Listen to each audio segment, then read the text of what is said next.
இந்த வீடியோவில் குபேரா படத்தோட ரிவ்யூ தான் பார்க்க போகிறோம்.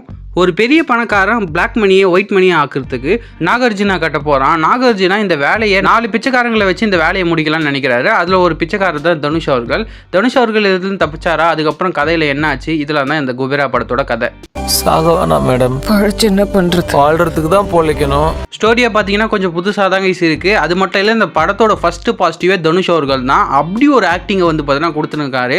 தனுஷ் அவர்களோட இன்ட்ரோ வந்து பார்த்தீங்கன்னா கரெக்டாக ஒரு 20 நிமிஷம் கழிச்சு தான் வந்து பார்த்தீங்கன்னா ஸ்க்ரீனுக்கே வரும். இப்போ இருக்கிற ஒரு சில மாஸ் ஆக்டர் இந்த மாதிரி இன்ட்ரோ நடிப்பாங்களான்னு தெரியாது. ஏன்னா அப்படி ஒரு இன்ட்ரோ வந்து பார்த்தீங்கன்னா தனுஷ் அவர்கள் வந்து குபேரா படத்தில் கொடுத்துருக்காங்க. மாசால இந்த இன்ட்ரோ இருக்காது. ரொம்பவே வந்து பார்த்தீங்கன்னா எதிர்பார்க்காத விதத்தில் வந்து பார்த்தீங்கன்னா இந்த இன்ட்ரோ இருந்துச்சு. ஏன் அது சொல்கிறேன்னு படம் பார்க்கும்போது உங்களுக்கு தெரியும். அது மட்டும் இல்லை, இந்த படத்தோட மிகப்பெரிய பாசிட்டிவாக வந்து பார்த்தீங்கன்னா தனுஷ் அவர்கள் தான். ஆக்டிங்கில் மனுஷன் பிரித்து மேய்ஞ்சிட்டு இருக்காரு. ஒவ்வொரு சீனும் பார்க்கணும். ஒவ்வொரு சீன்லேயும் வந்து பார்த்தீங்கன்னா அப்படி நடிச்சிருக்காரு கைஸ். இதில் வந்து பார்த்தீங்கன்னா அவருக்கு ஒரு கை உடஞ்ச மாதிரி இருக்கும். அதெல்லாம் கேரி பண்ணி வந்து பார்த்தீங்கன்னா ரொம்பவே அழகாக வந்து பார்த்தீங்கன்னா அவர் நடிச்சிருக்காரு. அது மட்டும் இல்லாமல் படத்தில் வர எல்லா கேரக்டர்ஸும் ரொம்ப நல்லா நடிச்சிருக்காங்க. நாகார்ஜுனா சார், ரஷ்மிகா மந்தனா, இந்த மாதிரி நிறைய கேரக்டர்ஸ் வந்து பார்த்தீங்கன்னா எல்லாருமே சூப்பரான நடிப்பை கொடுத்துருக்காங்க. நாகார்ஜுனா சார் ட்ரெய்லரை பார்த்துட்டு வந்து பார்த்தீங்கன்னா இவருக்கு சுமாரான ரோல் தான் இருக்கும்னு நினச்சேன். பட் இவரோட கேரக்டர் ஆக் ரொம்பவே நல்லாவே முடிச்சிருந்தாங்க. ஒரு நல்ல கேரக்டராகவே வந்து பார்த்தீங்கன்னா இந்த கேரக்டர் இருந்துச்சு. அதில் நாகார்ஜுனா ஒரு ஆக்டிங்கும் வந்து பார்த்தீங்கன்னா ரொம்ப நல்லா இருந்துச்சு. ரஷ்மிகா மந்தனா பொறுத்த வரைக்கும் ஒரு 1 மணி நேரம் கழிச்சு தான் ஸ்க்ரீனில் வராங்க. அவங்களுக்கு கொடுத்த வேலையை அவங்க நீட்டாக பண்ணி முடிச்சுட்டு போயிட்டாங்க. அது மட்டும் இல்லாமல் படத்தில் அங்கங்கே வர ஹியூமர் போர்ஷனும் வந்து பார்த்தீங்கன்னா ரொம்பவே நல்லா ஒர்க் ஆயிருக்கு. படத்தில் மியூசிக், பேக்ரவுண்ட் ஸ்கோர்லாம் வந்து பார்த்தீங்கன்னா ரொம்பவே நல்லா இருக்குது. அது மட்டும் இல்லாமல் சினிமாட்டோகிராஃபி, ஆர்ட் ஒர்க் எல்லாத்துலேயும் வந்து பார்த்தீங்கன்னா டாப் நாச் ஒர்க்கை வந்து பார்த்தீங்கன்னா கொடுத்துருக்காங்க. டேரக்டர் சேகர் கமலா இதை வந்து பார்த்தீங்கன்னா ஒரு சோஷியோ த்ரில்லர் ஜேனலில் வந்து பார்த்தீங்கன்னா ஹேண்டில் பண்ணியிருக்கிறாரு. ஃபர்ஸ்ட் ஹாஃபும் செகண்ட் ஹாஃபும் வந்து பார்த்தீங்கன்னா அந்தளவுக்கு லேக் இல்லாமல் வந்து பார்த்தீங்கன்னா படத்தை கொண்டு போய் முடிச்சிட்டாங்க.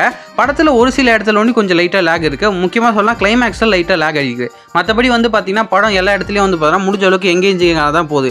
முக்கியமாக இந்த படம் வந்து பார்த்தீங்கன்னா நம்மளுக்கு எங்கேஜிங்காக போகிறதுக்கு காரணம் தனுஷ் அவர்களோட ஆக்டிங் தான். அவர் ஆக்டிங்கை பார்த்து கன்ஃபார்மாக வந்து பார்த்தீங்கன்னா எதனா ஒரு இடத்துலயாச்சும் நீங்கள் கண் கலங்கிடுங்க. அந்த அளவுக்கு ஒரு ஆக்டிங் வந்து பார்த்தீங்கன்னா மனுஷன் கொடுத்துருக்காரு.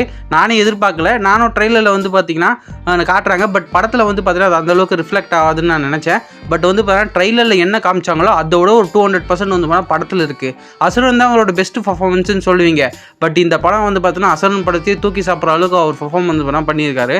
முக்கியமாக செகண்ட் ஹாஃபில் நிறைய சீன்ஸில் அழகிற மாதிரி இருக்கும். நிறைய சீன்ஸ் ஹியூமராகவும் ட்ரை பண்ணியிருக்காங்க. எல்லா சீன்ஸும் வந்து பார்த்தீங்கன்னா நல்லாவே ஒர்க் அவுட் ஆச்சு. படத்தில் மைனஸே இல்லையா ப்ரோன்னு கேட்டிங்கன்னா படத்தில் மைனஸ் இருக்குது. என்ன மைனஸ்னால், இந்த படத்தோட பெரிய மைனஸை நான் பார்த்தது என்னென்னா லென்த்து தான். கிட்டத்தட்ட வந்து பார்த்தா 3 மணி நேரத்துக்கு மேலே வந்து பார்த்தீங்கன்னா இந்த படத்தோட லென்த் இருக்குது. ஒரு 20 மினிட்ஸ் கட் பண்ணியிருந்தால் கன்ஃபார்மாக இந்த படம் இன்னும் நல்ல எங்கேஜிங் படமாக வந்திருக்கும். அது மட்டும் இல்லாமல் இது தமிழ் டப்பிங் படமாக தான் அங்கங்கே தெரியுது கைஸ். முக்கியமாக வந்து பார்த்தீங்கன்னா நாகார்ஜுனா அவர்களுக்கு டப்பிங் ரொம்பவே மைனஸாக இருக்குது. அங்கங்கே வந்து பார்த்தீங்கன்னா லிப்சிங் வந்து பார்த்தீங்கன்னா சரியில்லை. இது இல்லாமல் ஒரு சில கேரக்டருக்கும் வந்து பார்த்தீங்கன்னா லிப்சிங் சரியாக பண்ணல.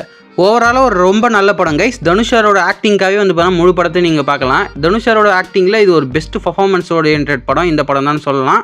மாஸ் கமர்ஷியல் ஆடியன்ஸுக்கு படம் செட் ஆகுமான்னு தெரியல. ஏன்னா படம் வந்து பார்த்தா ஸ்லோ பேஸ்ட் நரேஷன் தான். பட் எங்கேயும் போர் அடிக்கல. எங்கேஜிங்காக தான் எல்லா இடத்துலையும் போயின்னு இருக்குது. நிச்சயமாக ஃபேமிலியோடு போய் ஒன் டைம் படத்தை பார்க்கலாம் கைஸ். படம் நல்லா தான் இருக்குது. கன்ஃபார்மாக இந்த படத்துக்காக தனுஷ் அவர்களுக்கு நிறைய அவார்ட் கிடைக்க போகுது.